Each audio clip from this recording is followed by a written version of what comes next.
Welcome back to the program, everyone. Thank you for joining us. I'm sure you saw in the title already, we're doing something a little bit different this week. Jumping on the bandwagon, trying to do a little March Madness horror bracket. The title of this episode, I think I'm going to call In the March of Madness. How's that? I like it. We got a special guest with us joining for the first time. Let's just get into this, man. I'm Dusty Lane. I'm Jason Mitchell. And I'm Brian Rife. And we are the Cinebytes. Hello. I came for you. We have such sights to show you. It was an excellent day for an exorcism. I said, I'm not gonna hurt you. I'm just gonna bash your brains in. I want to play a game. What's the boogeyman? As a matter of fact, it was. This is God. We all go a little mad sometimes. Haven't you?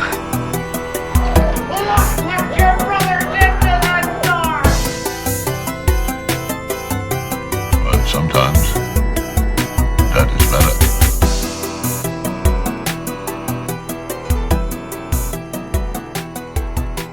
Welcome back to Oblivion, ladies and gentlemen. I am so excited to do this episode, man. Ever since I saw Dead Meat was obviously the original one that I saw doing something like this, I fell in love, and I immediately wanted, before we even had a podcast, I wanted to do a podcast episode like this. Hell yeah. It's just the thing to do, man. In March, everybody puts their brackets together, and I'm super excited for the list that we've got for you guys today. Surprisingly, a lot of big faces aren't going to show up, and it really made me sad. But I tried to make matches that make sense Right. for at least the first round of this, so we'll see how that goes. Once again, we've got a special guest coming into the studio today, Mr. Brian Rife. How you doing today, dude? Dude, I'm doing great. I've been listening to the podcast since the beginning, so it's really awesome to be here, taking a trip into Oblivion. Yes. Yeah, hell yeah. Dude, he said the thing. He fucking said it. Oh my god. He does listen.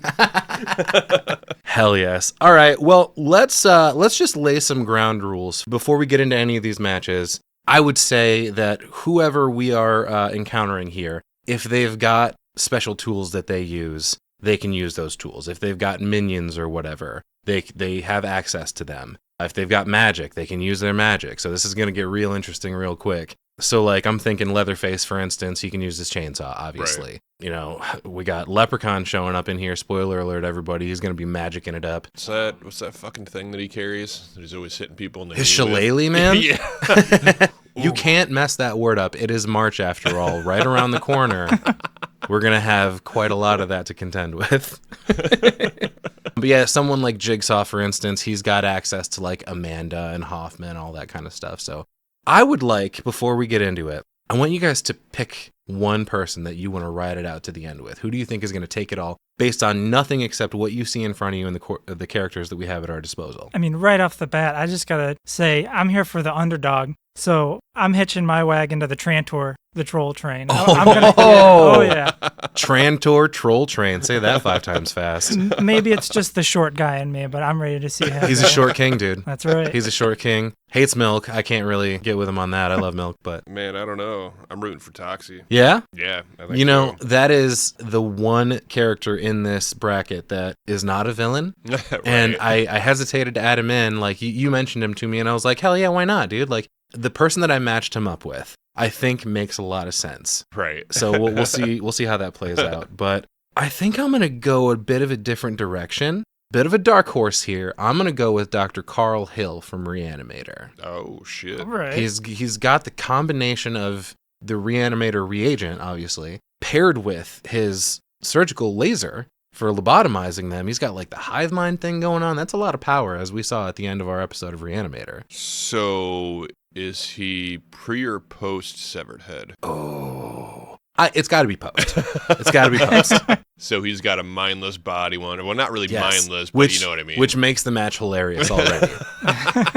I'm so excited. Let's get into this. Ding, ding, ding. Round 1. First off, obviously, guys, come on. We got my boy Pinhead. Right. And I put him up against the Djinn from Wishmaster. Hmm. I thought that created kind of an interesting dynamic here. Obviously, Pinhead's got the chains. He's got the Cinebytes. He's got the Lament configuration. He's got the Architect hanging out, in the background somewhere. The Djinn is pretty much all powerful, really. He is a genie. But what I'm thinking here is that it all comes down to the fact that you have to make a wish to be affected by it. Is Right. Pinhead going to do that? It's what's weird after covering part 2, you know, from the first run of Hellraiser 1, you're like, oh, Pinhead is fucking crazy and there's no weaknesses. Right. But then we see that Pinhead does have weaknesses. He has a too. human side, yeah. Right, Like, you know, is Elliot Spencer going to wish for his mortality back? Is he going Right. to wish for, you know, his old life before he became a fucking hell priest that's or what whatever? I'm getting at is, does he want to go back? Because in part It's possible. 2, he kind of did, Right. you know. I think if we're talking a physical edge, we're probably going to have to give that to Pinhead because, you know, he's got, like, once again, those chains ain't nothing to fuck with. Right. As far as a power edge, I might throw that to the Djinn, just overall, like, magical power. But again, I feel like Pinhead knows. He's been around the block a time or two. He's seen all kinds of stuff in his weird little labyrinth that Right. you know, are beyond our imagining. So, I don't know, personally, I feel like he's probably not going to give in to the Djinn and make a wish. I mean, when I think about it, even if Pinhead does make a wish, the Djinn coming through, making those wish come back in a way that isn't what you expected, Pinhead's just going to love that shit. Exactly. It's kind of in his wheelhouse. Yeah. That's kind of what he does. It's all about seeking out your, you know, carnal pleasures and indulgences. But I'm imagining a team up between Pinhead and the Djinn, and that would be unstoppable. I guess everybody that's really messing with Pinhead, it seems to always be for pleasure and Mhm. lust and whatever, and you don't need that. So, Right. like you said, what would he wish for? And I feel like he's smart enough to also know that this is a pretty common thing with genies in general. If they grant your wish, they're probably going to do it, like you said, in a fucked up way that you don't want it to happen. So, like, technically, the thing that you said you wanted does indeed happen, but it's Right. in a way that's going to ultimately screw you over. Right. So we're going Pinhead on this? I think so. I'm all for it. All right. My boy. He couldn't get knocked out in the first round. No, that'd be sacrilegious. In this house, absolutely. All right, up next, we've got a battle of epic demonic proportions. We've got the Blair Witch going up against Black Phillip Ooh. of The Witch. I fucking love Blair Witch so much. It Yeah, gets man. a lot of hate. That movie was fucking scary, man. Oh, yeah. So, and then how do we really identify? You never really see the Blair Witch Not really. necessarily. In some of the later installments, you do get some sneak peeks, and she's like, to me, it looked like one of the big naked lady monsters that we've had so much of in recent history. So many movies have used that, and there's a scene in I think, I don't know if it's the newest, but one of the newest installments where you kind of see her creeping around in the background. She's scary physically. She looks imposing, kind of. Right. But that's not what the Blair Witch is/does. Doesn't really have a physical. It's all psychological for her. Right. She's constantly messing with you, messing with time and space. Like nothing makes sense. All of a sudden, it's dark in the forest for 3 days. Right. You know, we got crazy stuff like that going on. On the other hand, Black Phillip, while embodying a goat on, you know, this mortal plane, he's the devil. I mean, literally, you don't get more evil than that. You don't. And in many cases, some would say you don't get more powerful than that. Mm. So I don't want it to just come down to he's the devil, so he wins. Right. But at the same time, I'm thinking the Blair Witch is kind of already indebted to him. That's what I was going to say. Being too, a doesn't witch, he she kinda- already kind of serves the devil, right? Right. So, like, this is kind of a wash. Like, she's Pretty just easy. subservient to Black Right. Phillip. I agree, actually. So I think he's got to move on, man. I mean, they call him the goat for a reason. Right? Oh, I like this guy. All right, Black Phillip moving on. All right. Interesting. All right, our next matchup is going to make a lot of people sad, one way or the other. It's our clown battle. It's our one-ring circus. Because I imagine this being in basically a Colosseum setting. I just want that so bad. I want to experience these guys in a Roman Colosseum. The Roman Colosseum, not See, I'm Roman I'm Colosseum. thinking this one's in like Chuck E. Cheese, you know? Oh, dude, or some ball pit somewhere Yeah. for sure. Art and Or Pennywise. is it a sad kid's birthday party? Ooh, Yeah. there we go. That's the arena for this one. All right, so yeah, we've got Art the Clown versus Pennywise the Clown. Oh, man. I mean, I know how I feel already. I love Pennywise, but Art is just on a whole nother level, you know? You could say that Pennywise is too, though. Like, technically, he is an interdimensional being. Right. That he only Warps. appears to us as a clown because that's one of the scariest things it could latch onto in our human psyche. Right. Like, everybody's fucking afraid of clowns. Yeah. And he feeds on fear. Going off that, I was thinking about it though. I put a lot of thought into this one because Right. to me, this is like the matchup of the bracket. Right. But when I think about it, Pennywise feeds on fear. Yeah. What is Art afraid of? Not a damn thing. Yeah. Like Not a he's, single thing. he's just trying to have a silly goose time. In fact, to go further than that, in both iterations, really, it comes down to them kind of like a Freddy thing. Like, you take all the belief out of it. Like, A, don't feed into his fear, and B, take it a step further and start making fun of him. Like, they're just bullying his ass at the end of it. You start to feel bad for him. You do. So, as scary as his weird, like, bug alien form may be, or the deadlights that appear, like, Which is pretty cool, man. Art I isn't do like that. Art isn't going to buy into it. He's going to be laughing his ass off, silently, of course. Right. But he's going to be laughing his ass off at Pennywise the entire time, no matter what he does to him. So I don't think it's a contest here. Art takes it running away. Absolutely. I think so too, yeah. And it still hurts though. Right. It does. It does. I'm not going to say it doesn't, because it does. Pennywise has never sawed a girl in half crotch first, He certainly hasn't, and that would be incredibly problematic, maybe even more problematic than the kid orgy in the book. Oh no, it's okay. The movie's left that out. We don't have to talk about that. Yeah. Yeah, thank God. They left a lot out, man. When I talk about it, I always want to mention my favorite part of the book that really isn't, like, the character is there in both iterations, I think, does exist, but they don't really do anything with him, and it's a damn shame, because Patrick Hockstetter Oh yeah. is the scariest part. Like, he's scarier than Pennywise. He's scarier than Henry Bowers to me. Like, he's doing some crazy shit in that book. The dad? No, Patrick Hockstetter is one of Henry Bowers' little buddies. Oh, so He's like one of the bullies. And he's a more twisted, fucked up He's kid in so the much movie- more or in the twisted than book. Henry Bowers, which is really saying something. Yeah, that kid's a dick, dude. Yeah, Yeah. to put it mildly. Yeah. Yep. No spoilers. Speaking of spoilers, as we mentioned before we got into this, Jason's pick, Toxie, and I know that that's not a villain. That's the only one in the bracket that's not. I understand So- people's apprehension with this, but He's seen from both sides in the movie, like he's, Yeah, that's true. He's almost like Batman, But when you're watching the Toxic Avenger, you're on Toxie's side. Oh, You absolutely. want to see him fucking up all these dudes. He's the freedom fighter. He's Right. coming out for vengeance when justice isn't served. So I wanted to include him because you mentioned him when I was asking you guys to pick characters, and I figured he might be a good matchup against Victor Crowley from Hatchet. Okay. I mean, you're right there. It's like two imposing figures, strength Yeah. against strength. It's a pretty good matchup. That's what I mean, and they both possess supernatural strength and durability. So this is going to be a hell of a knockdown drag out. They're just going to be ripping each other up, like End of Freddy versus Jason, just hacking at each other. I was gonna say, give me a little rundown on Victor Crowley. So Victor Crowley, there was some voodoo magic basically to bring him back from the dead, and he's kind of an indestructible killing machine. I believe that the way that he's defeated is something about his father's ashes are poured on him, and he fucking like melts away. So is Toxie going to be aware of that? Is he going to have the mental fortitude to seek that out and use it against Victor Crowley? Is that the only way that Victor Crowley dies? I'm not super familiar with the entire franchise, but from what I've seen, that's kind of it, really.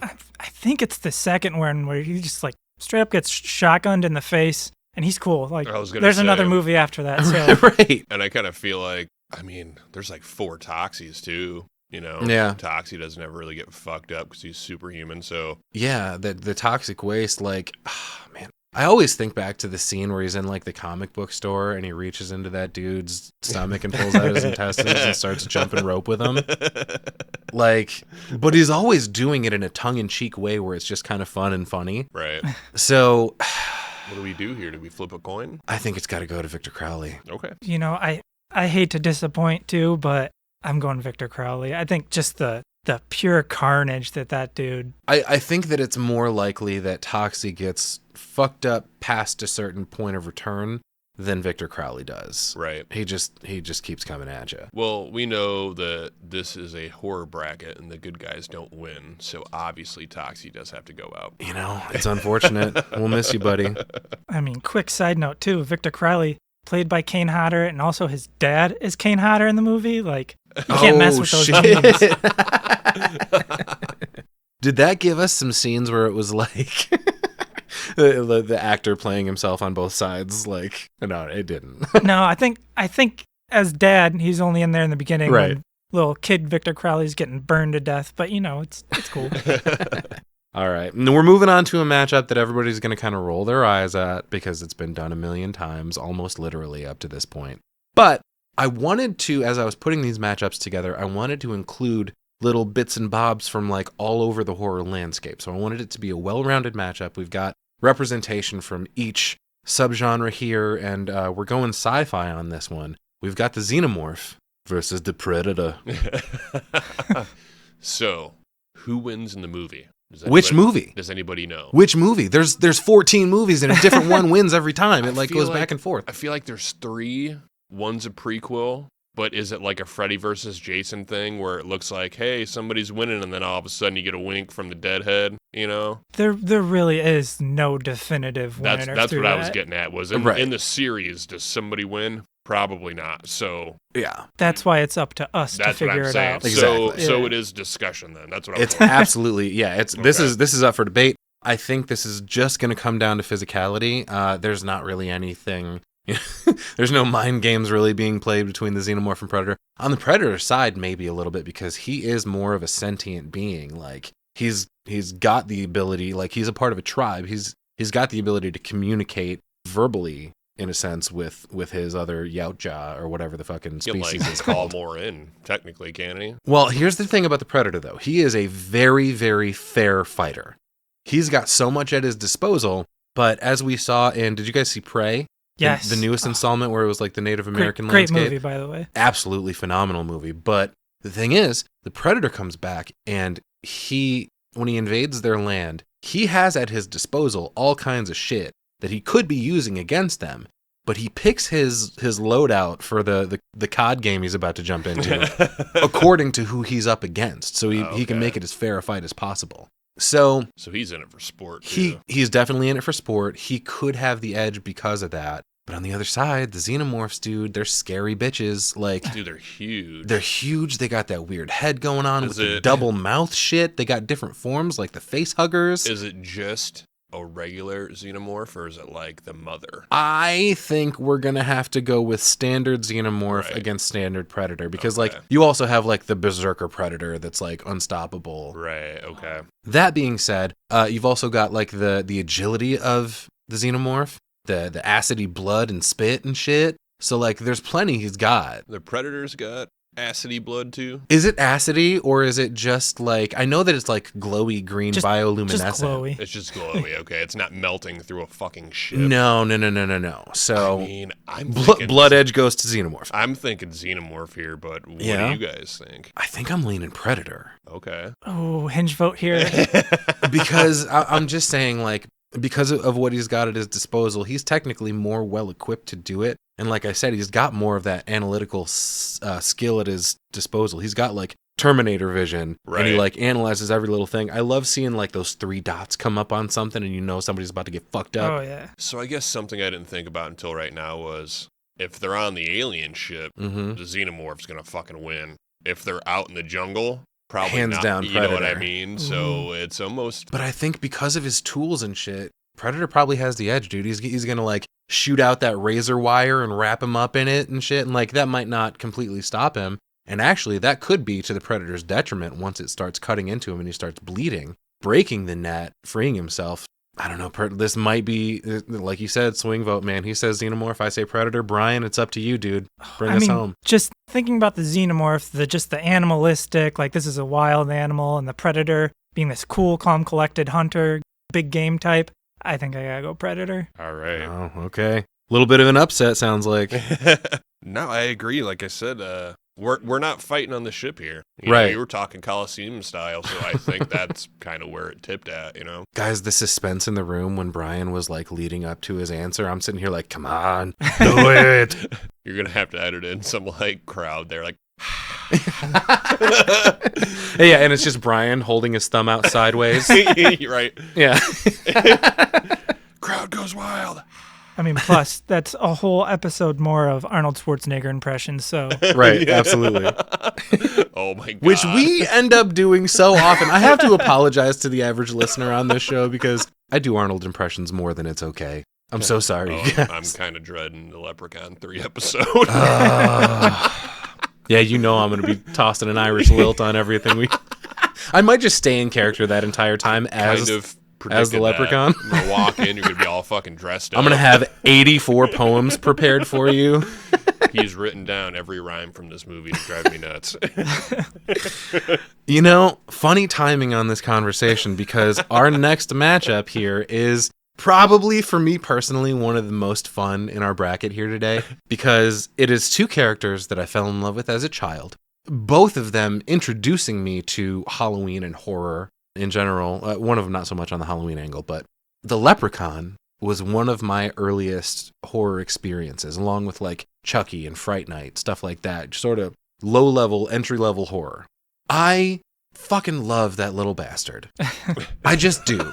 I'm sorry, Warwick Davis is amazing, and yes, it's pronounced Warwick, not Warwick. Huh. I just love it. He's just so... His makeup is phenomenal in every movie. Shout out to Gabe Bartalos. The makeup that he put on that nasty little bastard is so unsettling, but like, I just love him. His cute little outfit with his little stripy pink socks and his buckles on his shoes, like, he's just a lot of fun. I can't. The rhyming is too much. I will give you. I watched Leprechaun from the Hood last night too. Did you? Maybe better than 3, but Jesus Christ, I think it is. I think it is. So, spoiler alert, everybody. Our next episode to tie in with St. Patrick's Day is going to be Leprechaun 3. I chose that because I was like, well, that's got to be the most fun of all the Leprechaun movies, right? He's in Vegas, he's fucking around. But at the same time, man, the further I got into that movie, the more I was like, Jesus. Terrible. Are we almost done, dude? Like, it's not a good movie. So how does this cheesy asshole tie in with the guy from Ernest Scared Stupid? What's his name? Yeah, again? okay, so up against the Leprechaun is Trantor the Troll. Trantor. From Ernest Scared Stupid. So a little horror adjacent on this one. And in the words of Ernest, I sure hope you're from Keebler. Miak.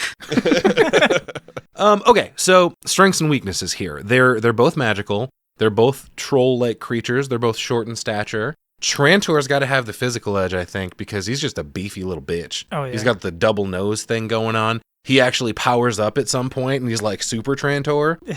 So yeah, physical edge goes to Trantor. I think the magical edge by far has to go to the Leprechaun. Oh, he's yeah. doing some crazy shit in those movies. He's got like the telekinesis going on. He can disappear and reappear, teleporting type shit. Right. He does have weaknesses that we can fall back on though, but they always change. There's a weird thing in the Leprechaun franchise where there's a running theory that every Leprechaun is a different Leprechaun. Really? The only one that I saw like a mention of the name was actually in part 3. They called him Lubdan, but I'm not fucking saying that. He's just a leprechaun. I don't know, like, that particular leprechaun might indeed be a different iteration. I don't know.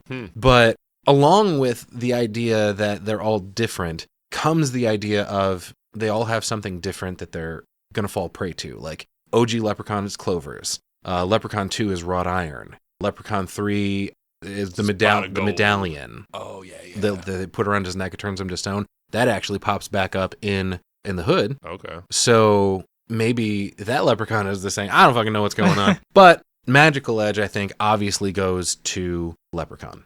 And I think he's probably going to be smart enough to prey on the weakness of Trantor, which, as we all know, all of us, everyone listening to this episode knows that Trantor the Troll from Ernest Scared Stupid's weakness, Brian, Milk. is milk. Milk. Well, it does a body good unless you're Trantor. That and a little bit of sweet loving from Ernest. And you know what? Leprechaun's a horny little bitch. He's going to be wanting to get in on that once he knows that he can tap into a love or at least lust angle. He's probably going to use that. Trantor does have, there's a whole bunch of other trolls that pop up toward the end of that movie. So he's got like a little bit of an army to work with. I don't think it's going to matter much against the Leprechaun, dude. He's too powerful. He's too ancient. Right. He's got the edge. And I don't think Trantor's definitely not smart. He's not going to be playing into any of the weaknesses. He's not going to be on his hands and knees looking for a fucking clover to use against the leprechaun. He's not going to have wrought iron at his disposal. He just turns kids into little wooden dolls. That's all he does. Right. Oh, fucking poor Rimshot. I just remembered. Rimshot the dog gets transformed into a little wooden puppy. It's the saddest part of that movie. Ernest loses his shit. Before you turn off the podcast, though, the dog does not die. He does come back. So He does, yeah. Okay, so Trantor, you're out of here. Lep is moving on. Lep in the hood. He's up to no good. Moving on to our next matchup, we've got a classic one here, werewolves versus vampires. We've got David Kessler, I'm saying in wolf form, from American Werewolf in London, up against Count Orlok. got your classic werewolf versus vampire. Versus very classic vampire, yeah. All based off of the Bram Stoker's Dracula, obviously. All the Nosferatu movies, all the Dracula movies are based off the same content. This is a little bit more of a toss-up for me personally. I don't know. I want to toss it to you guys and see what you think first before I weigh in on this. Is the werewolf coherent enough to put a stake through the heart of a vampire? No, I'm gonna 'Cause say they probably turn, not. They're almost like turn into like animals. It so depends they on can't- which kind of werewolf you're talking about. So I think your line of logic here is sound with this particular werewolf. When he turns into a werewolf, yes, you do have the part at the end where, was his love interest's name Alex? Maybe something like that. She like talks to him in the alley at the very end and kind of reasons with him a little bit. But that's the only time you ever see when he is in wolf form that like something gets to him emotionally. Right. He turns like animalistic. when That's he what I turns mean. that wolf, so He's just straight attacking. right. So you can't really kill a vampire without a stake, right? But does the bite of the werewolf transform the vampire into something different? And now, is that something that kills the vampire? Or is it something that makes him more powerful? He's just a super werepire now. Yeah, a werepire. I mean, I like the werewolf better. I personally kinda- do too. Here's the other thing, man. We're talking about the magic angle. Count Orlok absolutely has magic at his disposal. He's got, like, once again, telekinesis, mind control, that kind of shit. I don't think David's walking out of this one. I don't either. Let me present a little flip side here. All right, hang on. Let me adjust myself in my seat a little Oh bit. yeah. All right. You want to sit down for this? Yes. We're all sitting down already. Quite. Is Count Orlok just way too horny to fight back at this werewolf? He's super duper horny, but he's not horny toward the werewolf. Or is he? Or is he? Dun, dun, dun. He's like 5,000 years old, dude. Yeah, man. I don't think that matters in this case. Like, Ellen is not going to be anywhere near, like, I don't know, maybe she's in the crowd. Does that distract Orlok if Ellen's in the crowd? It's just all he can think about. Oh, man. That's kind of tossing a wrench into the gears a little bit. So Nosferatu gets out his penis. Jesus and Christ. the werewolf bites it off. Oh, God. Oh, and then he's just going to, like, commit suicide to the werewolf. Like, he doesn't have anything to live for at that point. However, vampires do regenerate as well, so. Oh, that's cool. Like a lizard tail. Right? Talking about two penises here. Damn. Bifurcated. Oh, man. This one's a little bit more of a coin flip for me, but I'm going to vote Orlok. What do you think? What do you think, Brian? Oh gosh, when I saw the bracket, my first thought was, oh, it's the werewolf. But I'm hearing some arguments. I'm hearing some good points. Count Orlok, he's fighting for love, despite what I said about being all horned up. I'll go Count Orlok. Okay. There we are, boys. All right. I agree too. Okay. Moving on, everybody. We got a tag team match. I decided it would be okay to team up for one of these rounds here. We've got classic Billy and Stu from Scream versus Tucker and Dale Oh hell yeah! from Tucker and Dale versus Evil. Do they have the wood chipper? Yeah, I think that would be a situation where, like, speaking of a coliseum, where they would like fill that thing with water sometimes and have a fucking naval battle. They would have little trapdoors with tigers and lions coming up out of cages and shit. This is going to be well. We can have the shitty cabin that Tucker runs out from behind with his chainsaw. But I'm thinking, yeah, the wood chipper can be off to the side. Like if they happen to be fighting in that area of the Coliseum, they could probably toss one of them into it. Sure. There's just a shitty support beam with nails hanging from it. Oh my God, dude! I just solved this entire thing. It just came to me. Oh no, people are going to be upset. Okay. So Tucker and Dale, throughout the runtime of that movie, just have luck on their side. Oh, yeah. On every turn. Conversely, Yeah, Billy and Stu have are bad luck. clumsy as fuck. They have terrible luck. Right. Tucker and Dale, I'm just thinking like all these college kids running around their property basically killing themselves. So much so that Tucker thinks it's just a suicide pact that they've all made. They just keep on lucking out every fucking time. Right. I think just because of that, it's Tucker and Dale, dude. Besides, I feel like Dale, at least, is a little bit more physically imposing than any of the other three. I would say so. Like if he grabbed you. Stu is tall, but he's lanky, Right. you know? And Billy's kind of shrimpy in that first movie. Well, I was going to say, if you watch the movie, it's obvious that the only reason they're killing people is because they have a knife. Yeah. Because they're getting their ass kicked by a bunch of chicks. Yeah, and, man. Like, flipping over rails and That's true. flips and fucking Dude. fridge doors to the face. This is and- about to be the upset of the century, dude. I just picture, I mean, I know in Scream it's Stu, he's got a TV pushed on his head, but I just see a TV somehow accidentally falling on his head, killing it. It's gonna be like classic Looney Tunes anvil to the head situation. Absolutely. Wile E. Coyote, yeah. Yeah, man. Tucker and Dale on this one all the way, and that wasn't even really a contest. Yeah, Billy and Stu are lovable, but Dude, how lovable are Tucker and Dale? Are you kidding me? They're so adorable. Especially Dale. He's just a cute little lump of fucking... Oh, man, I love it. All right, so that concludes the first side of our bracket. Let's move on to the right side here. We've got some old school versus new school going on. Chucky the Doll versus Sam from Trick or Treat. All right. So question number 1 is Sam, like, what's his deal? Is he back from the dead? What's Sam is eternal. Sam is Oh, my boy. dude. I have to tell you, man, after I first listened to that, and Brian, you're a Dead Meat fan also. Oh, yeah. When I first listened to their first horror bracket, I made a couple of my own, 2 different ones. Sam ended up winning them both. Oh, Because he, so he's this very tiny, unassuming, kid in pajamas, basically, with a big, stupid burlap sack on his head. He's dragging a pillowcase of candy, or possibly a cat behind him. I think it's a cat. But what it's going to come down to for me here, I think, is Chucky is probably physically stronger. Everybody says, oh, it's just a doll, kick his ass out of the way. Nah, dog, that's not how this works. There's a voodoo curse bringing Chucky to animation in this doll, but that also is giving him superhuman strength. If it was just the doll and the properties of the doll, he would not be succeeding as much as he does throughout this franchise. Right. And part of it is, yes, at the end of every movie, he gets fucked up and then he gets brought back by some weird circumstance. But the magic brings Chucky back, but Chucky does not have magic at his disposal if he's not doing a voodoo curse to enter into another body. Yeah, dude, he about dies every fucking time, and then, Yeah. Jennifer Tilly brings him back, but I guess that's probably the issue, and that's why I was asking about Sam, is I'm not really familiar with Trick or Treat. But I fucking know- love Trick or Treat, dude. I fell in love with that movie immediately, and Sam is my dude. Obviously, I've got Sam stuff all over the place in here. Does he get killed in the movie? Sam does not. Okay. Absolutely Chucky is not. killable. Yes. But the thing about Sam is he's kind of always playing on the outside of things.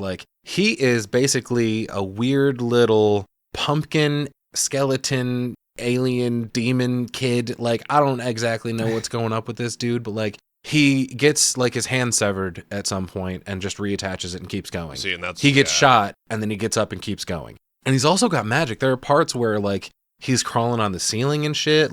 He does have strength because he lifts people up to display their bodies and shit. At one point in the fight versus Mr. Krieg, he all of a sudden magics a bunch of candy and razor blades and glass all over the stairs.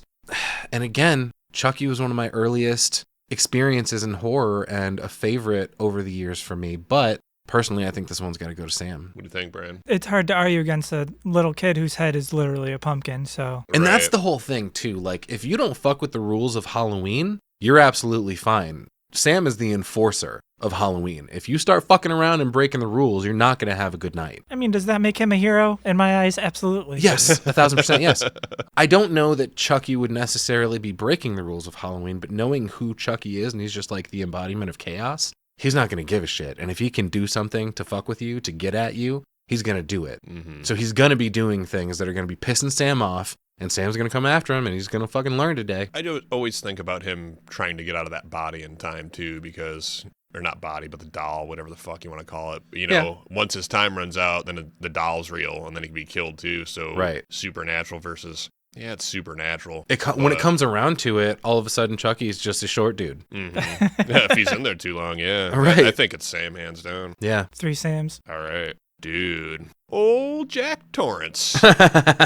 Yep, we've got another kind of old school versus new school. We've got Jack Torrance, of course, from The Shining, versus Gabriel from Malignant. So let's talk about Malignant a little bit real quick. So basically the idea behind Gabriel is he is, I don't remember the main character's name, played by Annabelle Wallace, I believe. I don't remember the character's name, but she has a conjoined twin who shares her brain and lives on the back of her head. Yuck. So basically what ends up happening is in her non-waking hours, Gabriel takes over the body and basically uses it like it's the coolest fucking thing. Like he's basically fighting backwards. He's learned to use the body backwards. Oh, yeah. to fight people. Like he's fucking launching chairs across rooms and throwing people, doing parkour off of buildings and shit. The physical edge, there is no competition between Jack Torrance and Gabriel other than the fact that it is a woman's body. Like, when it comes down to its strength versus strength, it'll be a little bit different. However, it's used in a different way. This is kind of a transgender representation sort of thing. It's the mind of a man controlling this backwards woman's body, but fucking crushing it every bit of the way through. And Jack has an ex, and that's really it. Like, he's not supernatural by any means. He ends up getting thwarted by his wife and child. Yes, Danny has the edge with the Shining bit, but, you know, there's only one kill in the movie against an old black man. Yes, that man is a psychic, but at the same time, there's like, I really don't understand the ending of that movie. Like, why not use your psychic powers to feel it out and sense the danger around the corner? But he does not. I mean, in Malignant, too, Gabriel has, like, legit superhuman strength. This isn't, like, a normal body he's working with. Come to think of it, he also has some sort of weird telekinetic or telepathic abilities when he's like coming through the electronic devices and stuff, like his voice and everything. It's never explained even a little bit, but it's there. But it is there, and it's something that he can use it in his disposal in some way, maybe against Jack. So I think this has to be Gabriel. Yeah, just the carnage in that police station. I love you, Jack. I'm sorry, you cannot match up against Gabriel. This next match is interesting to me. It's basically a Mortal Kombat style mirror match between Jason Voorhees and Johnny from In a Violent Nature. Ooh, yeah. They're the same thing. They are probably about the same height, the same weight, the same build, the same reach, the same strength, the same basic methods of killing. Like, there's not a whole lot to this other than who is going to win out. I think this comes down to Jason's creativity. It's just so hard because, like, you know, I don't see Jason. They're both a couple of mama's boys. This is Battle of the Mama's Boys. Yeah, I don't know, man. Like you said, they're about the same size. Jason has they're obviously. Both ugly. Oh yeah. Oh my God. Oh my God, are they ugly? Jason has far more kills under his belt. I was gonna say that. What about experience? All right. Experience is probably gonna be a factor here. He's been doing this a lot longer. Yeah. And Johnny, like, don't get me wrong, he's got one of the coolest fucking kills I've ever seen. Oh, absolutely. Oh my God, that like cliffside pull the head through the body shit. Oh my goodness, I couldn't fucking believe brutal. it. But at the same time, this is gonna be another fucking hack 'em up. Like, I bet you he would punch his head off, like in part 8. A la Julius and Jason Takes Manhattan. Yeah, like up and off the building and into the dumpster. You think Jason punches Johnny's, like, that's his signature finishing move? It's just like one of my favorites. So good. It's so bad. It's so good. Is there a vat of nitroglycerin what is it? The fucking, I don't know, it looks like fucking toxic waste or something. No, what's the thing you like in Jason X? He dunks the chick's head in and smashes it. the- Liquid nitrogen. Yeah. Right. Thank right. you. There it is. So they're in space for this one. oh yeah, advantage Jason there, for Right. sure. Yeah, I'm leaning towards Jason with this. I It's think just- so. Johnny's too new. Yeah. Yeah. So Jason's been at it for 30 I love me years. some Johnny, don't get me wrong. I'm sorry, buddy. You're not gonna measure up against one of the greatest of all time. Right. Absolutely. All right, moving on. We've got a pretty wild battle with this next one. I got Annie Wilkes from Misery up against Pearl from Pearl and X. But I'm thinking this is the Pearl version where she's younger. They're both completely batshit crazy. They're both super obsessive. They're both going to be giving it everything they got. They both use similar weapons. Like Pearl at one point's got the axe.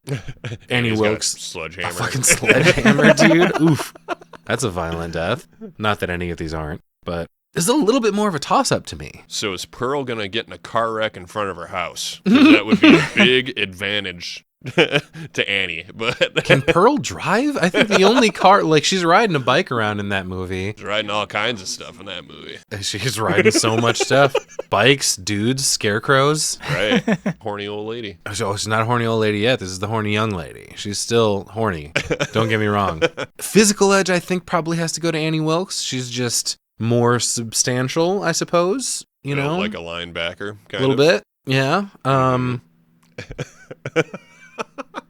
Like I said, they're who's crazy out crazies the other one's crazy. I mean, I see Annie Wilkes crazy as just a more like violent. I don't know how to, man, she just. Pearl does, I'll give you that Pearl does end up just kind of reactively killing people and almost sort of accidentally, it seems sometimes. With her gator. Well, there's the gator, but like I'm thinking of in Pearl, like she just kind of flies off the handle and all of a sudden she's stabbing her love interest, or she's hacking up her cousin that comes over, or she's, doing whatever the fuck she did with her dad. That was weird. I think Annie Wilkes is more calculated. She takes many more measures. We know she's smart. She's a nurse. We know that she's resourceful because of that as well. I think it's Annie Wilkes on this one. Yeah, I mean, once you get into her backstory and see the things she's done, you kind of see that this is someone who enjoys inflicting pain. Oh, yeah. So, yeah. And for what she believes to be a righteous cause, which makes it even scarier to me. Just write a better book, dude. Well, I think the quality of the books weren't a problem. It was the fact that he decided to kill off her favorite character, and she was not fucking having that. Oh, scary working with books, isn't it, Dusty? Dun, dun, dun. All right, moving on. We've got a battle of two men of medicine and science. We've got two fucking perverts. Oh, they're super pervy, dude. They can't stop with the pervitude. I'm telling you, it's the Lovecraft. Yeah, well, that's weird, a part of perverted. it. Stuart Gordon obviously has a hand in the it. kids. Yeah, obviously that's the movie that follows Reanimator and From Beyond, right? We've got Dr. Carl Hill from Reanimator. Now, most people would probably have assumed I would have chosen Herbert West, who I fucking love. He's the GOAT. I would love to meet Jeffrey Combs and fucking talk to him, like get inside his head about his character and everything. But I wanted to go off the beaten path a little bit, and we're gonna go with Dr. Hill. Like I said, that also brings a couple of elements that we can discuss in a moment. But he is going to face up against, speaking of From Beyond, Dr. Pretorius. Well, and what's weird, too, is for both of these movies, for Reanimator and for From Beyond, there's not necessarily a good guy and a bad guy. They're just all bad. Yeah. You know what I mean? Because Dr. Hill ain't a fucking good guy, and neither is Herbert West. Herbert West is more ambiguous to me. Like, he is strictly in it for the science. He is. Like, yeah. he wants to get down to the bottom of, he wants to get to the truth. At all costs. At all costs, whatever yeah. that takes, which makes him morally ambiguous as well. But I don't think he's a bad guy necessarily. He just wants results. Right. Have you seen either of these? I'm going to be really honest. I have not. No, and that's okay. No, man. There were some earlier movies that I didn't see, too, so that's why we're kind of talking about this. So these movies came out like a year apart. Yep. Same director, Both Stuart of them. Gordon. Yep. So he did these. They're also both H.P. Lovecraft I was adaptations. going to say, did these gross-ass H.P. Lovecraft stuff. And then if you look at what he's put out later on was Honey, I Shrunk the Kids. Yeah. So the natural progression. He's stuck with everything. He's also got like Dagon. Yeah, he's and a got couple more other H.P. Lovecraft stuff. Right. But these two characters are pretty similar. They're both up against the guy that played Herbert West. Right. Jeffrey Combs. One is reanimating and bringing things back to life, but he's not morally. He's a fucking crazy scientist. He is also in it for, while Herbert is in it for the truth, Carl Hill is in it for the recognition. Right. He wants all the accolades, and he wants to be called the best, and he wants Dean Halsey's daughter for some reason. I was going to say, yeah, the girl.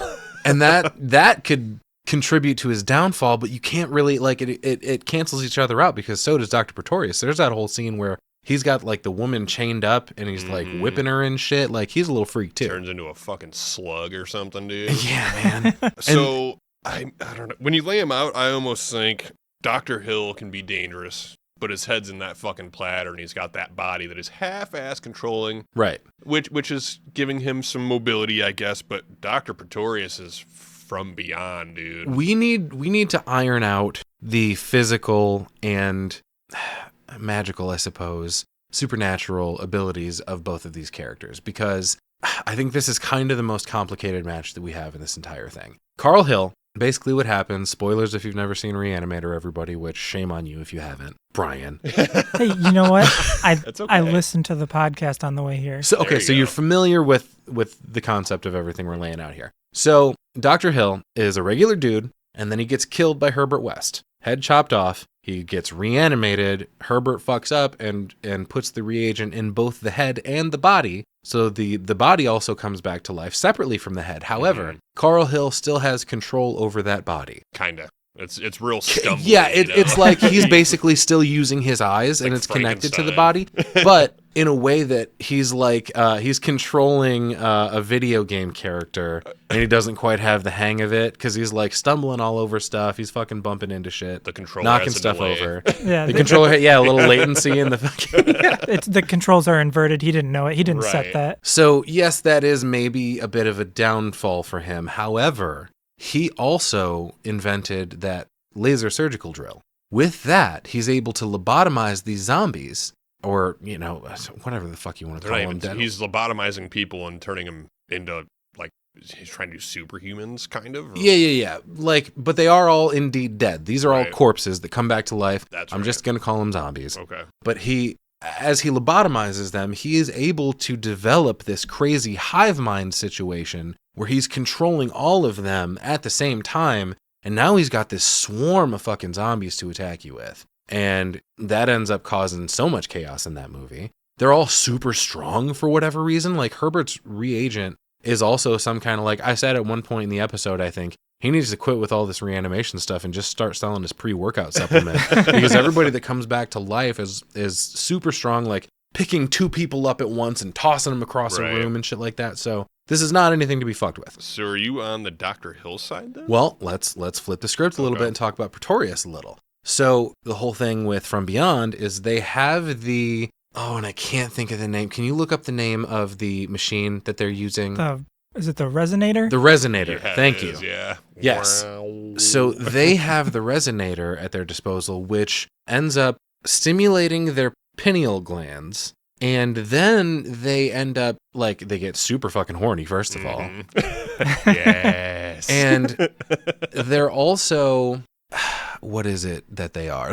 Like, they start forming, it's kind of like The Thing. The physical effects, once, like, the pineal gland pops out and it starts controlling them, they're like weird little goop monsters, and they're constantly changing forms and morphing into each other and back out. Like, oh, fucking, it's crazy, man. Dr. Pretorius kind of gives me Pinhead vibes in a way. You know how you have to open the box for them to show up? Right. You have to turn on the resonator for them to come. It's kind of the same thing. That's true.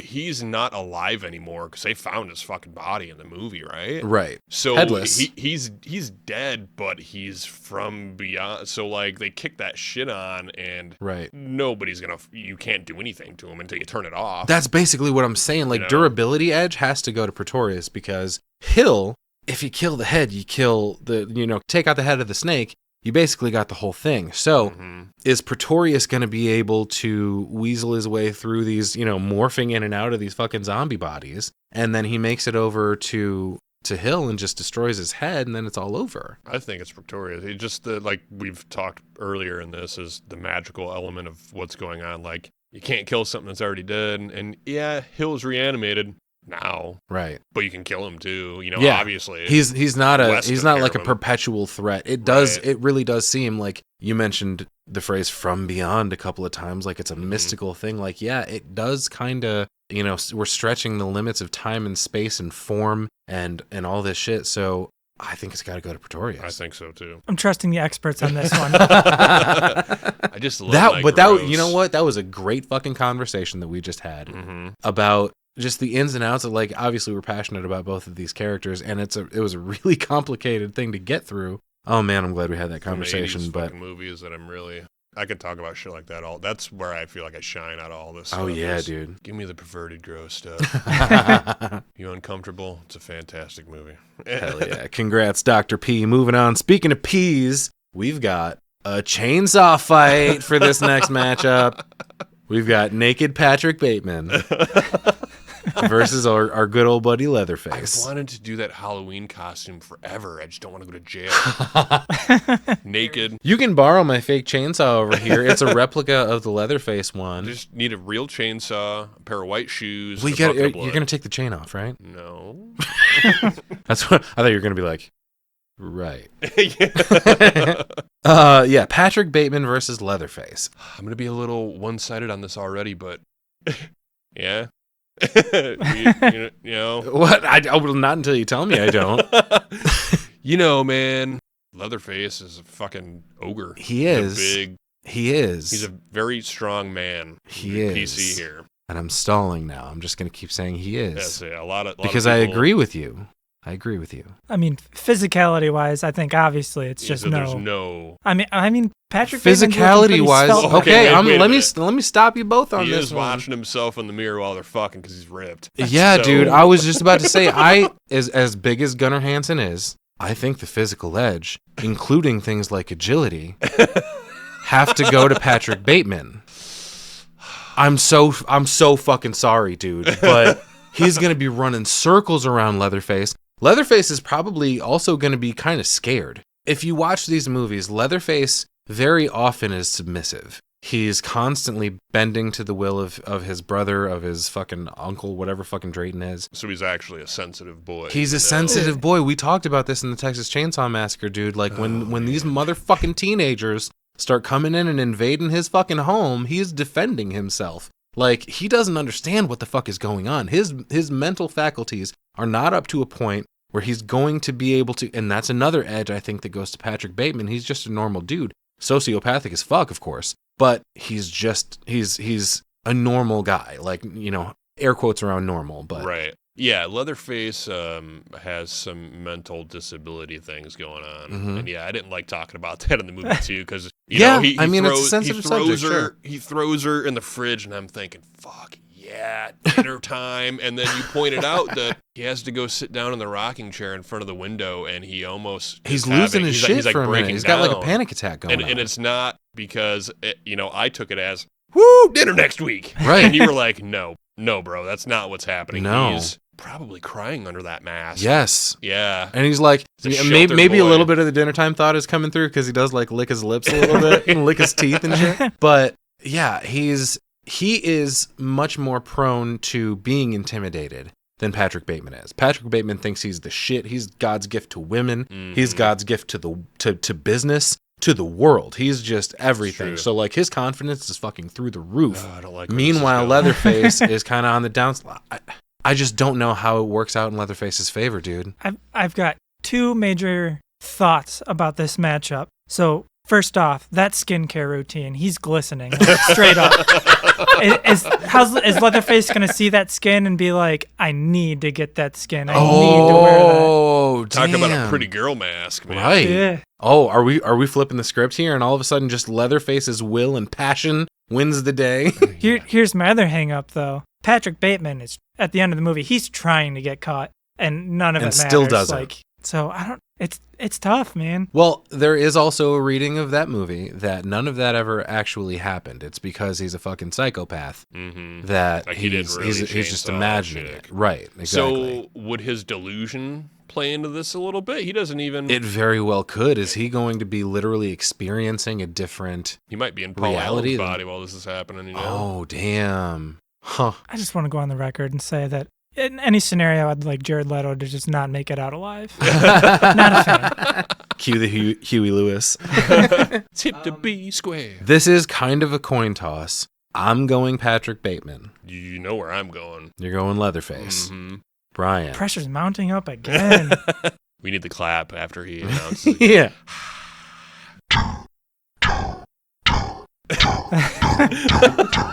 I have decided. Jason, I'm going with you, Leatherface. Oh, there we Oh go. my God. That's not the way I thought I was going to go. There Holy we shit. go. Patrick Bateman's face was just too much. He had to have it. And he did. He Now got he's it. got Oh my Pretty God. Man. He has got the world's greatest skin mask, dude. Like Patrick Bateman's commitment to like his skincare routine and shit. He's got all the best products because he's got a ton of fucking money. Oh man, that is the prettiest girl you ever did see. All right, we're moving on to another controversial match here, and I'm so fucking excited about this one, dude. This is the only match that by the time I was done filling the bracket, I was like, guys, I need your help. Because I don't know. I know I want Pazuzu to be in this bracket. I love The Exorcist. I love me some Pazuzu. So I knew I wanted Pazuzu in here. And then I had to battle with who I wanted to go up against Pazuzu, and then it kind of became a little bit of a shit show because I listed like a few Deadites like Ellie from Evil Dead Rise, Cheryl from the original, Mia from the 2013 version. I also put in other demonic entities like Payman. I would love to see the Payman versus Pazuzu fight. Oh man, yeah. Two of my favorite fucking movies, dude. There was also, it doesn't matter. There were a few others tossed in there. But I also tossed it to you guys. I was like, hey, so what if going up against Pazuzu is Lorraine Warren from the Conjuring series? And when I posed this, I was like, it would kind of just be funny to see Pazuzu fucking, telepathically snap her neck and move on. And it's just like a super quick fight.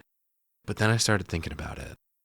And I kind of don't know how this plays out. And it scares me. Because Lorraine Warren's whole thing is like reading the Bible at the demon and, exorcising that spirit. And we know that Pazuzu is thwarted by an old man and another middle-aged man questioning his faith.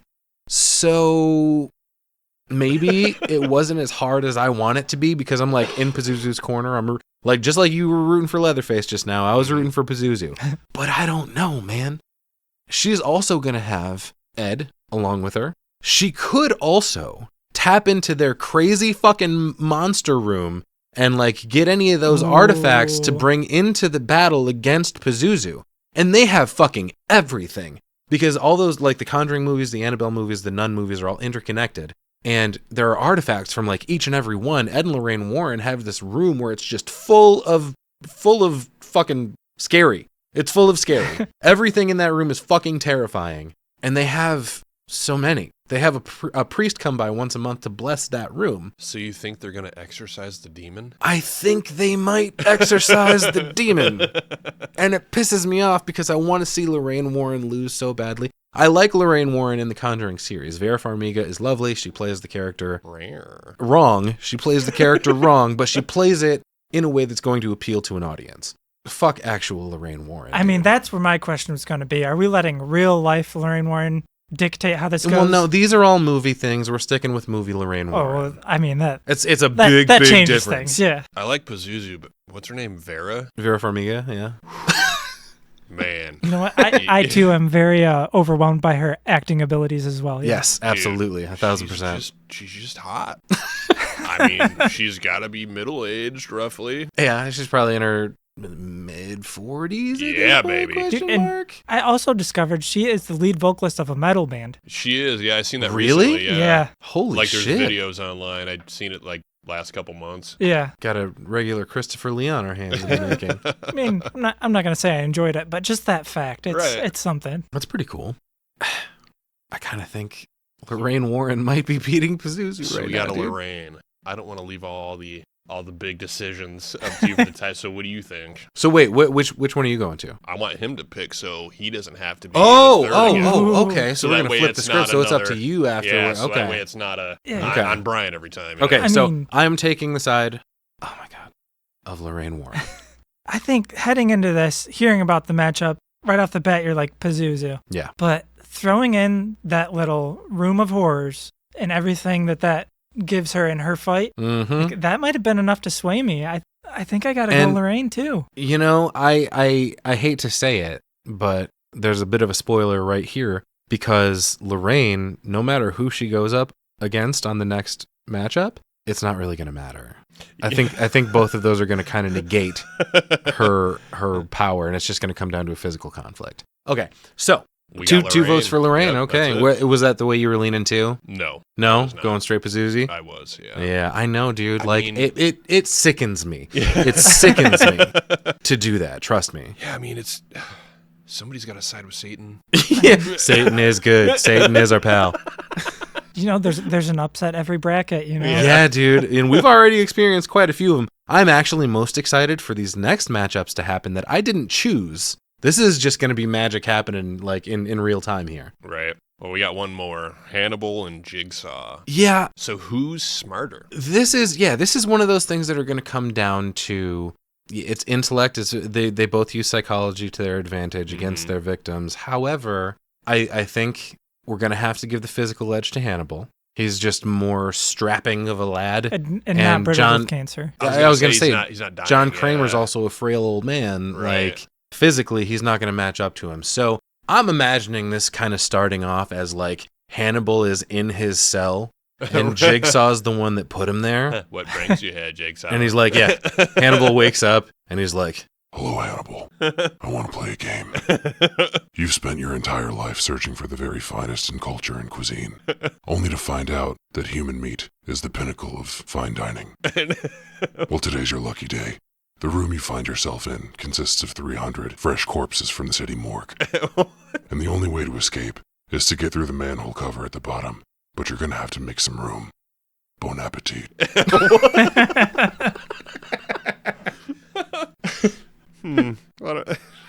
so something to keep in mind. Bon appetit. Bon appetit. Bon appetit. So Jigsaw's going to have at his disposal, like we mentioned earlier. He's got his minions running around. He's got Amanda. He's got Hoffman. He's got the other dude. What the fuck is that guy's name? I don't even remember which installment he's from, but he's running around out there. But it all depends on Hannibal's ability to see them coming, I guess, which he absolutely might because he's fucking Hannibal Lecter. He's incredibly intelligent. Dr. Lecter.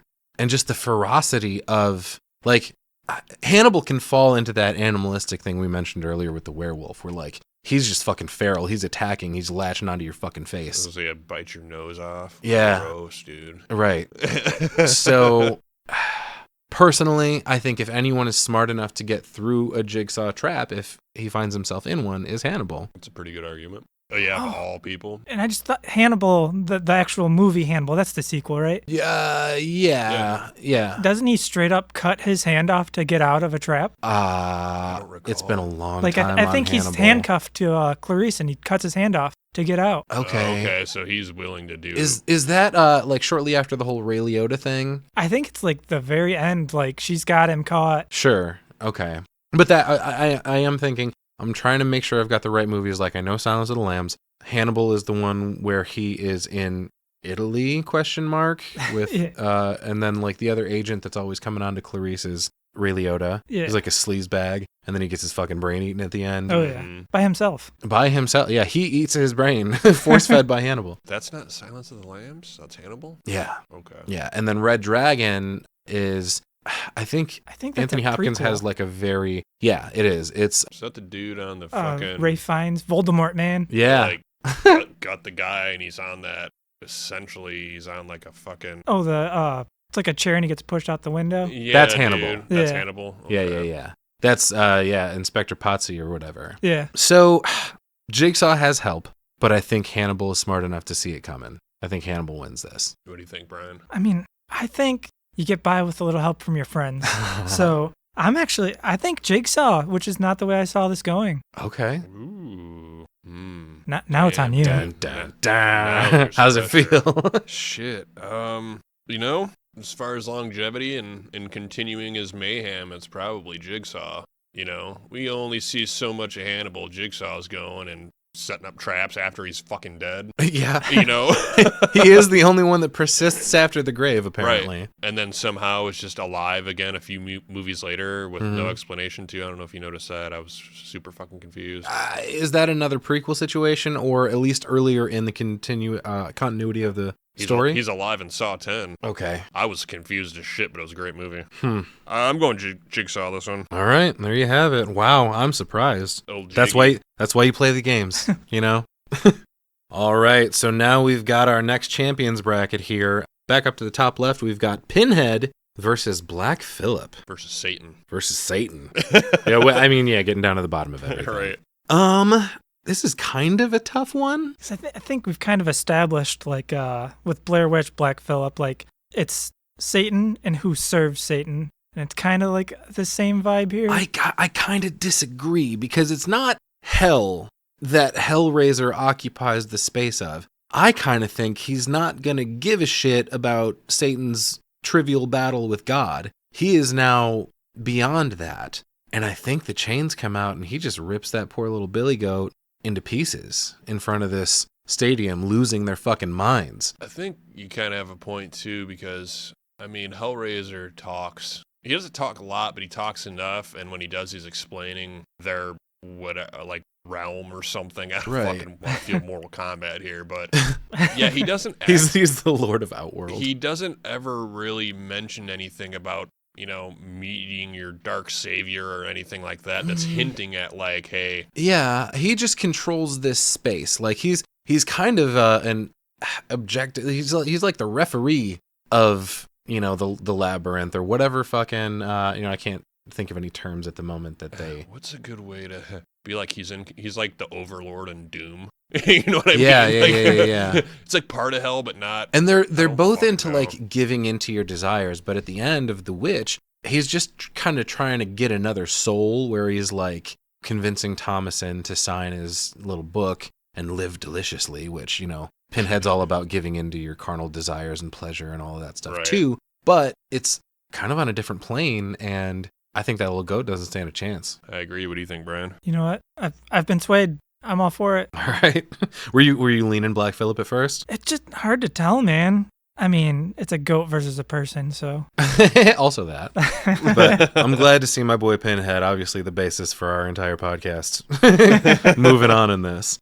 We're moving on to a matchup now that I don't think is much of a matchup. Art and Victor Crowley. Art the Clown versus Victor Crowley, yeah. I mean, one thing's for sure, this is the goriest matchup. Oh, by far. Absolutely by far. I think Art runs away with it. I don't know. There's a question about, is Art really alive? Can you really kill Art? Kind of thing. And, you know? and same thing with Victor, but we were talking about those ashes earlier. I think Art is savvy enough to use that. Like, all of a sudden, he's just got him, and he's doing a cute little dance over to him as he sprinkles him over top. Doesn't really have a weakness either. Art doesn't, you know? Right. Yeah, he just he takes the hits, and he gets fucking dismembered at different times, but he just keeps on coming. He walks around with a different dude's head on his shoulders for a long time. Right. I was going to say, he's got a big hole in the back of his fucking head, too, where he's got no brain. Right. He's just moving around. It doesn't fucking matter at all. Like, it's Art. It's Art. So is this a unanimous decision? Yeah, I'm just picturing Art thinking, like, how do I make this kill worse? Oh, I'll find his dad's ashes and throw it on him. Yeah, insult to injury. It's like shoving the mashed potatoes in that poor woman's face. Yeah, and it just works out. Ooh, that worries me for the next matchup. All right, on to the next. We've got Predator and Leprechaun. This is a weird one. I think this is another one that just doesn't seem like a little fucker, dude. Yeah, I mean, I think Lep is going to use his magic to his advantage. I was thinking the other way. And I think that, like, those weapons, Leprechaun kind of makes a fool out of you too a lot, just like Art does. Like, he's slipping out of stuff. He can, you know, like we were talking about earlier, he can disappear and reappear somewhere else. Like, Predator can't do that stuff. He's got, like, the cloaking thing, but that's not the same thing. Leprechaun's literally teleporting. I mean, as much as Predators, it's just not real life. It is not like a fantasy magical type thing. So that's not something he's going to be used to. It's more grounded for sure. But on the other side of that, how does Leprechaun then defeat the Predator? What does he do to him that kills him? Yeah, I don't know. Does he probably manipulates something on the outside to, sneak attack the predator and impale a fucking tree branch through his head or some shit. I don't fucking know. Right, the predator can be killed. Yeah. Leppy's kind of magic. Yeah, I think I'm going leprechaun, as weird as it is. What do you think, Brian? Gosh, you're looking at it and you're like, okay, how can this big hulking predator be taken down by this little 2-foot Magic. little Lucky Charms guy? But he's also strong. He's Yeah. ripping people's fucking fingers off and kind of digging biting into their people heads and and- shit. Yeah. Hitting him in the knees with a He's a shillelagh. vicious little son of a bitch. I guess when I think about it, you're predator, your big game, you're hunting, that's your whole thing. What kind of intel are you getting about hunting a leprechaun? You have no idea what to do. I mean, what are you going to fucking pop on the CD-ROM from part 3 and oh, so the leprechaun's power rests in his gold, I don't know. The predator's not going to give a fuck. He's just going to be looking at this as a physical battle, strength versus strength, skill versus skill. And I think he's going to underestimate the leprechaun, and Lep comes out on top. I got it. There it is. I think so. All right, there we go. They're always after me, pot of gold. We got a handicap match for the next one. Count Orlok versus Tucker and Dale. I don't know if their wit's going to help them here. What, Tucker and Dale? Yeah. Their luck is going to run out against Orlok? I'm just kind of, Orlok's pretty witty too. Vampires are pretty fucking smart. And Yeah, but he does get thwarted at the end of that movie on some trickery. So he's Does he? obviously not that smart. He straight up gets bamboozled at the end of that movie. And I think Tucker and Dale, there's the whole montage where Dale gets armed up Ducker. for battle. Ducker. And he's got he puts the hockey mask on, and he's got this fucking, he's just putting pieces onto himself to arm himself for the fight. I think that might, and the fact that there's 2 of them, I think it kind of plays to their advantage. They're going to definitely know about vampires and the way that you kill them and, the different things you can use against them. I kind of feel like maybe Tucker and Dale. Or is Orlok maybe going to hypnotize them? Try to mind control them. Go say vampires can be complicated, Right. Motherfucker's 5,000 years old. Last game of the year, Brent can't hold anything back now. Yeah, what if they fall in love with him? Oh, He man. could also just bite one right away, and then the numbers are uneven. That's true. He could even the score. What about this scenario? Tucker and Dale's kind of making out of that movie. He's okay. Tucker, not so much. He's fucked He up. loses a couple of fingers. It's bowling fingers. Yeah. That's the problem. Fuck! What if Count Orlok's here and he's just going to town on Tucker, really giving him the business, and not in the way Count Orlok's usually giving people the business. But he loses track of time. It's daylight all of a sudden. Dale's left, but Tucker's gone. Oh, so whoa! Wait a minute. So Count Orlok takes out Dale. But takes it out all night. And then dies. And then in the Tucker sunlight. comes back pissed off at losing his friend, and he's gonna have a certain strength of will at that point to succeed. So then he takes out Count Orlok. I like this scenario a lot. So we're in agreement that it's Ducker and Tail. No, we're in agreement that only Tucker moves on. Oh shit! So Dale is dead. Orlok is dead. Tucker will now be going up in the next matchup against the Leprechaun. Fuck, man. Is this little son of a bitch going to make it all the way to the end? Come on. Oh, dude. All right, let's move back up to the top right of our bracket. We've got Sam versus Gabriel. Dale's the bigger guy, right? Yeah. Okay. I was gonna say if Tucker had his chainsaw, man. Oh, that's true. Dale don't know what's going on. He's gonna be standing there like a big puppy dog. So yeah, Sam versus Gabriel. Who you got? I kind of feel like it comes back down to. This one's kind of hard for me because I haven't seen either of these movies. Oh damn. Okay. Well, all right. I got you. Just vote how I vote. Okay. Does it come back to Sam's Halloween magic? It's gonna in a physical contest, Sam can't hold a candle to Gabriel. Does Gabriel, maneuver around him well enough to snap his little head, or does it even matter? Because Sam's just gonna, reattach it and move on with his day. I got Sam. Did we decide? I can't remember. Did we come up with the name of I'll call her the host of the body? I cannot remember her name. No, I can't remember her character's name. I'm pretty sure it's Annabelle Wallace that plays the role. So what if she's somehow kind of sees Sam while this is happening. Mm-hmm. And she's like, that's the cutest thing I've ever seen. I got to take control of this body. Sam takes that as an opportunity to just go to town. Just tear into him. Ooh. Oh man, and he would too. Like I Oh, said, he's man. He's got his little candy sucker that I've got a little replica of Broken one. over here. Oh man. All right. Sam again. Sam it Congrats, is. little buddy. Proud of you. We have a matchup next that we don't even have to talk about. Jason versus Annie Wilkes. He's I'm gonna sorry. Punch your head off. It's not a question. No, he can't punch two people's heads off twice. You can't do that. You can't use that move again. That's the Be old original. Like, quit using that combo, bro. Jason is going to take that sledgehammer away from her and pound it into the base of her spine, thus making her a paraplegic. What if, Just like she had what's-his-face in the bed for the entire... Now she's his little puppet. And he folds that bed in half like he does in Freddy vs. heck Jason. yeah, dude. Yeah, dude. I was gonna say, what if she's got enough like nurturing? Ooh, that's you a wrinkle know, there. Like what if she's smart enough to, I'm your mother and kind of Dude, baby that son of a bitch. she's crafty too. Mhm. Oh man. Like I think Jason, but yeah. Does she know enough about, like, even when that works on him, it only works temporarily. Right. Yeah. So I think in the end it's not going to matter. He's going to come back and he's going to nail her, dude. She doesn't have a chance against Jason. I agree. Yeah. 100%. All right, on to another weird one. These are all weird ones now, man. What the fuck is going on? We've got Dr. Pretorius versus Leatherface. What do you think, Brian? Woof. Yeah, you first. Oh, gosh. I'm tired of talking first. man. Go for it.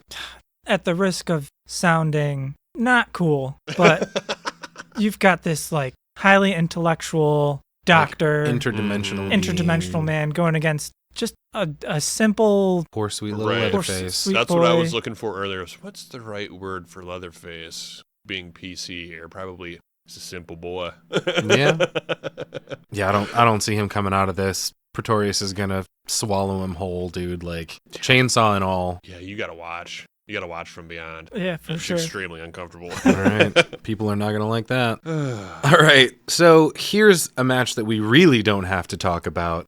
Lorraine Warren versus Jigsaw. I mean, if Jigsaw had some kind of demonic possession element to That might be him, one thing, but he but doesn't don't. give a shit. Yeah, no. She can't use the Bible against him. he's a revenge killer, Yeah, this doesn't pan out well for and Lorraine. especially with her track record and things that she's done. But yeah, it's Jigsaw all the way. Come on. Yeah. All right. Moving on, back up top left. This is the quarterfinals? Semifinals? No. Semifinals. No. Semi. Quarterfinals. A semi. It's some kind of finals. Quarterfinals. This is not a math podcast. This is I don't know. the Elite Eight we've got here. Not big sports There guys, we go. huh? Yeah. Not basketball for me personally. I'm more of a football and hockey guy. But Pinhead versus Art the Clown.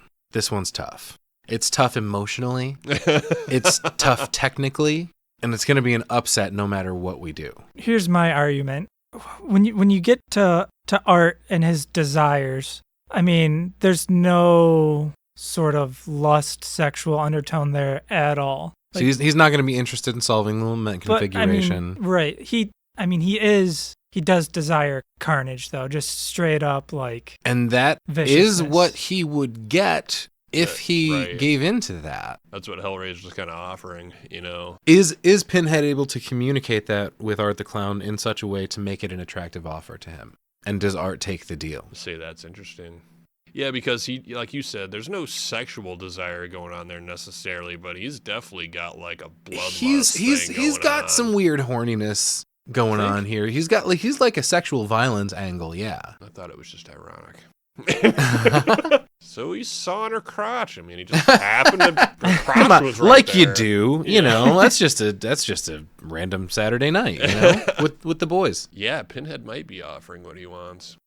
At the end of the day, like in a physical, I can't see there actually being a fight between these two because Pinhead's going to be using his chains and he's got the extra Cinebytes too to come in and kind of offer backup. I mean, Art has Vicky. He's got the little pale girl. Vicky. But other than that, not much at his disposal. I think I'm going Pinhead too. It hurts my heart. I mean, it doesn't matter, so I'm just going to say art to make myself feel better. But yeah, Pinhead. You know what it is. All right, moving on. Next match is Leprechaun versus Tucker. Dude, I don't want this little fucker making it to the end. I don't either, but give me a scenario in which Tucker beats Leprechaun. You mean, wait, is Tucker left or is Dale left? Tucker. Tucker's left. Tucker only. I thought it was Dale only because we established that Tucker didn't have his chainsaw. Was that supposed to be the move? Oh, gosh. Should we stop it and listen back to that part real quick? I had Tucker written down and then crossed it out and wrote Dale. So I think of the two, it would have made more sense for Dale to make it through than Tucker. Who was Count Orlok having sex with?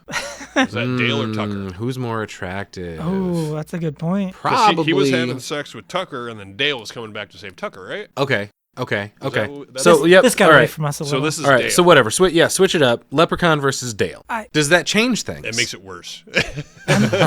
He's just gonna stand there and look all sad puppy dog like he does. Oh man, and yeah, Leprechaun's gonna be making fun of him. That's like half of what that dude does. He's gonna like whack He's just gonna be roasting him. Shins. Yeah. Oh no. And like we talked about before, Tucker and Dale having that luck on their side. You're not going to have luck on your side versus the Leprechaun. Right. Ooh. The luck of the Irish, baby. Yeah, I mean, I think whoever made it through from the last round, I think Leprechaun's pulling it out for sure. Jason's like, son of a bitch. Fucking hate that son of a bitch. Okay. Sam versus Jason. Both supernatural. Both supernatural in different ways, kind of, maybe-ish. Jason's 6 times his size. Easily. So physically, yeah, Jason's just going to pick Sam up like a little rag doll because Sam is not like as much as he is ferocious and vicious and attacks you without relent. Jason is the exact same thing and he's way fucking bigger and you can't fucking kill him, or at least not for good. So they both got that going on for him. Sam's got the magic edge, but what does he do with it? Brings back his mommy? Brings back Jason's mommy to make him happy and he goes away? Maybe. Stops killing because he's him got his mama back? It makes him happy? His mommy came back? Happy? I don't know. I don't hate that Sam theory. Chain his ass down to the bottom of the lake with a rock? If he incapacitated him first, yeah, I think so. I think this is a battle, too, where that kind of goes back and forth a little bit for a minute. But maybe not too long. What do you think, Brian? It's just like they're so different. It's so hard. Mm-hmm. That's what she said. Oh my God. His mommy? His mommy? In instances like this, I just got to go with my gut. And my gut is telling me Sam. Jason? I'm not picking Jason. I'm saying your name. Okay. It's Jason. I'm asking you what you think. Jason? Again, it's fucking magic bullshit, man. But Jason's kind of got it too, you know? The undead stuff. I mean... Yeah, but attack-wise, like on the offensive, he's just physical. Right. I'm thinking Jason here. Dun, dun, dun. This is going to hurt me no matter what I choose. And it makes me really sad. But I think, in the end, that Sam uses his Halloween magic and rigs up some kind of fucking trap that incapacitates Jason, and that's the way that he takes him out. I think Sam is absolutely smarter than Jason, and I think that is what generally wins a battle versus Jason. Right. As much as I love Jason, look how many fucking Jason masks I have hanging around this place. I have just as much Sam, and just the edge with the Halloween. I'm a Halloween guy. It's the Halloween magic. We're going with Sam. All right. All right. Man, this is going to be crazy. Dr. Pretorius versus Jigsaw. I think this one's going to be less crazy, but our final is going to end up being crazy. Well, boys, Jigsaw is a real life guy and can be real life killed. And I think Dr. Pretorius, at the end of the day, doesn't really give a shit about a Jigsaw trap because he doesn't care if he gets hurt. He regenerates. He morphs. He changes. He's just going to ooze his fucking way out of that trap and then come smother fucking John Kramer in his bed while he's already dying anyway. So maybe Father Time ends up killing Jigsaw and Pretorius just outlasts him. Yeah, damn. I can't argue with that. Holy shit, boys. Final four. Very magical final four. Yeah, that's what it ended up coming down to more often than not, didn't it? Physicality just doesn't win against horror. Magic. Horror magic, yeah. All right. Pinhead and Sam. No. Pinhead versus Leprechaun. No. Oh. I made my brackets weird. Sorry. I think Leprechaun is finally fucked in this one. I don't think that he stands a chance against Pinhead or the other Cinebytes for that matter. His magic doesn't, like, your money's no good here, Mr. Torrance. Like, he's gonna do stuff, but again, they're not gonna care. And also, here's another situation. You know what? I bet Leprechaun is taking that fucking out. He's using the box. He's like, yes, fucking do it to me. Oh, give me all the pain and pleasure. Right. Like, he's gonna be into it. He's a tiny little Frank, is what he is. Gross. I mean, yeah, I'm thinking Pinhead here. I don't see how it plays out otherwise. Leprechaun's just reeling off riddle after riddle, and Pinhead's had enough of it, just absolutely destroys him. I grow tired of your musings. Yeah, absolutely. Pinhead. Making it all the way to the finals. Look at you, dude. Proud of you. Hell yeah. Doing the podcast proud. Okay. Second to last matchup, Sam versus Dr. Pretorius. Now, I'm almost like Sam's magic, whatever we want to call it. Mm-hmm. The doctor's kind of got it going on, too, so he's not going to get a free pass on this one. It's more of a supernatural telekinesis, telepathy thing, but I don't think Sam's Halloween magic is going to be strong enough to hold off Dr. Pretorius. He's just beyond. He's going to fuck him. He's definitely going to fuck this little kid. Wow. You know he's the type to do that shit too. He's so horny. He's creep, yeah. He's a super creep, yeah. Like, oh my god. Yeah, sorry, Sam. How do you feel? Oh my god. You agree? I do think... I just love Sam so much. And like I said, dude, both of those brackets I made on my own before, he ended up fucking pulling it out and winning. So that's crazy. Yeah, Dr. P. Dr. P for the win. Dr. P. I was thinking more like Dr. Pepper, you fucking sicko. Jeez. Sorry. H.P. Lovecraft on the brain. Did you check out the machine we have in the kitchen now? Fucking Dr. Pepper vending machine? Oh, I thought you had a resonator in there.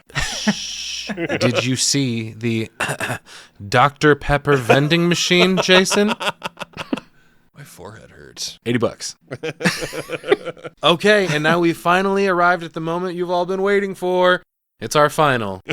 Our buddy Pinhead versus versus Dr. Pretorius of From Beyond, which this is so fucking tough because they are both indeed from beyond. Yeah, it's almost funny that it ended up this way because they're both offering pleasure beyond life. You know what I mean? And it's just their methods to get that differ. Mm-hmm. Like what Hellraiser is offering is pretty damn similar on the doctor's side, just probably less bondage. I don't know, dude. Like they're both. Oh, wait a minute. He's into bondage too, dude. Yeah, Barbara Crampton was all strapped up, all sexy. Yeah, when she fucking put on the leather outfit and she's like coming on to fucking Ken Foray. Oh my god. And the doctor had the fucking like the sex room. Yeah, we already talked about him whipping that girl. So, yeah. Oh. Here's the deal, dude. What if Pinhead is offering and that's he's experiencing? That's the way that it has to happen too, because it can't happen the other way. Like I don't think that Dr. Pretorius's resonator can offer the same thing to Pinhead that Pinhead's lament configuration can offer to Dr. Pretorius. Right. And he is all about that pleasure, especially after that resonator's kicked on. He's like fucking gimme. He's fucking Frank on roids, dude. Like Right. he is going to be all about giving in to everything that Pinhead has to offer him, and Pinhead's just gonna string him up with those chains. Fucking there you have it, boys. Jesus wept. Pinhead is our fucking champion. Hell yes. I feel like I predicted this. You did? You know, there are certain matches in there that I thought could have gone one way or the other, and like just depending on how they played out, there could have been a scenario where maybe we talked about it and, you know, brought up a couple different points and the Jin beats Pinhead. Then what do we got going on, dude? Anybody that, like I said earlier, that's why you play the fucking games. You don't know what's going to happen until it happens. Right. Oh man, that was almost cathartic. I feel so good. That was so much fun. Not bad for our first annual, you know? Yeah, absolutely. You know what's funny is I put this bracket together and it, like, when I read through the names that I didn't choose, I was like, what the fuck is even going on here? What do you mean no Freddy, no Michael, no Candyman, no fuck, like, what It's are also too easy to pick every name that everybody knows. Yeah, And right. That's what And- makes our bracket a little different. Right, exactly. And now we got, on the next inaugural matchup here, we've got some of the heavy hitters to throw in and we don't have to repeat, you know? Right. So I think there were almost enough names on the list that I chose from originally to do 2 more brackets almost without repeating a character. Damn. Hell yeah. And there's more to add, always. We barely tapped into the reservoir of rich horror characters. And, you know, who knows? Maybe next time we do specifically a Final Girl bracket. Maybe next time we do, I don't know, fucking another kind of bracket.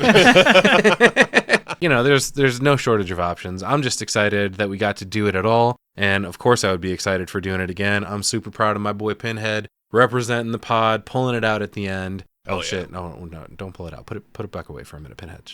Relax. But yeah, I think that'll about do it for us. Does anyone have any notes on anything that we've discussed here so far where maybe you could have seen it going a different way? Something that you're maybe disappointed at the result of? I didn't like Leprechaun making it so far. You know what? As much as I love that little fucker, neither did I. It really is, you know, the March of Madness. Like, it's hard to predict where this is going to go. And it's just like if you're a sports boy, it's like the March Madness NCAA tournament. Like, yeah, a lot of upsets, a lot of heartbreak. Yeah, there's your big names. You got your smaller schools that make it through. That's what happened here. And after it's all said and done, though, it's, you know, a big name pulled it out. Mm-hmm. Sorry, absolutely. Put it back. I got it. God Yeah, damn my it, bad. Pinhead. God. Keep that fucking thing away. Jesus Christ.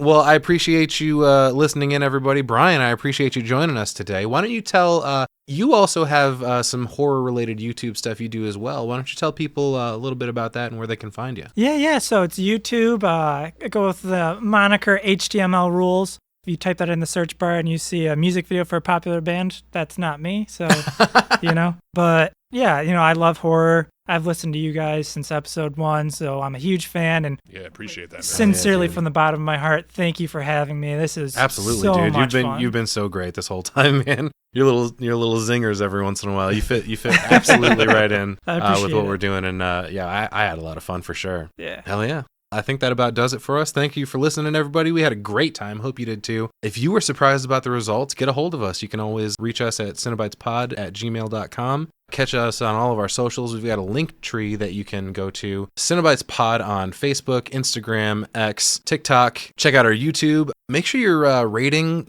subscribe, everything that you can do. Give us a review. It helps us out so much getting in front of new eyeballs and new earballs. And that's important to us because we want to grow our audience and have more and more fun with you as the years go on. If you feel so inclined to help us out even more with that and choose to subscribe, you can do so by going to cinebytespod.buzzsprout.com. And as always, everyone, dreams are fleeting. Only nightmares last forever. Follow your nightmares.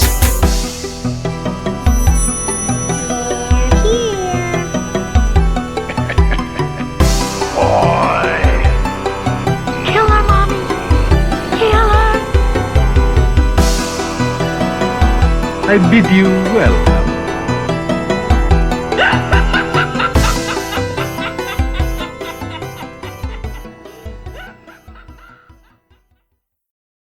We just pass out dollar bills. Be pretty sweet. Hell yeah. You're doing it, Peter. Oh, cool. We got a pocket full of shit. The magic was within me the whole time. Yeah, Bro. that's the magic. I'm trusting the experts on this one. Congrats.